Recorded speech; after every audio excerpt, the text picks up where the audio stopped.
Recording चालू आहे का?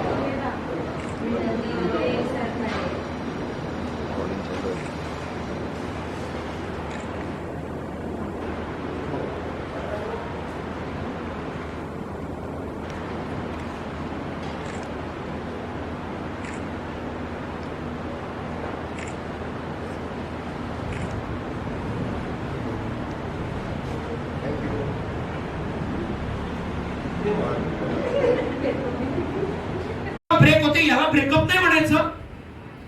ते ब्रेकअप त्याचा ब्रेकअप शब्दाचा त्रास होतो, हे ब्रेकअप नाही करे. ही जे नाळ तुम्ही तोडली, हे जे पैमान तुम्ही झाले त्या पोटाशी, ज्या पोटानं 9 महिने पोचला आपल्याला, तुम्हाला सांगतो जे धड जेव्हा पडून राहते ना, 18-19 वर्षाचं, आत्महत्या केली का? वर्षभराचं प्रेम होतं, तो सोडून गेला म्हणून पोरीने आत्महत्या केली. ते धड नाही दिसत मायबाबाला. त्या मायबाबाला आठवते ते लहानसं बाळ जेव्हा हॉस्पिटलमध्ये पहिल्यांदा त्या बापाच्या हातात ठेवलं होतं. त्या आईला पहिल्यांदा आठवते जेव्हा ती छातीला पकडून तिने दूध पाजलं होतं. त्या आईला आठवते जेव्हा पावडर टिकला ती करायची. त्या बापाला आठवते जेव्हा धावत तुम्ही जाऊन बाबा म्हणून बिलगायचे. त्या आईला आठवते जेव्हा भूक लागली म्हणून तिच्या मागं मागं फिरायचे.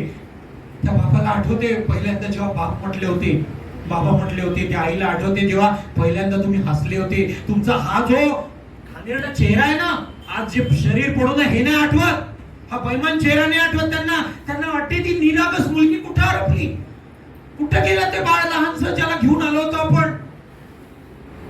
आई शिवाय राहू शकत नव्हतं, बाबा शिवाय राहू शकत नव्हतं. तुला आठवत रे त्यांना हा बैमान चेहरा नाही आठवत. जो 4 महिन्याच्या प्रेमासाठी घर सोडून हात धरून पळून जातात. अरे जा ना, जा, तुमचं आयुष्य आहे, तुम्ही जगा. कुणाचा तरी हात धरून पळून जायचंय ना, खुशाल जा. एक काम करा फक्त, ज्या दिवशी जायचं ठरलंय तुमचं, त्याच्या आदल्या दिवशी आपल्या मायबापाच्या ताटात विष घालवा, त्यांना मारून टाका आणि मग आपला आनंदाचा दिवस शोधा. कुठे शोधायचा आहे?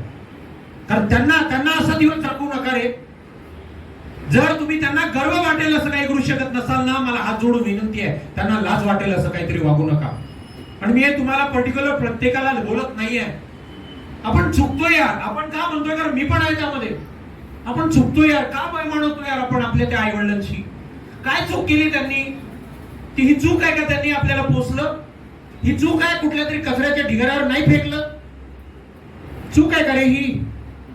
मग का आपण असं वागतो?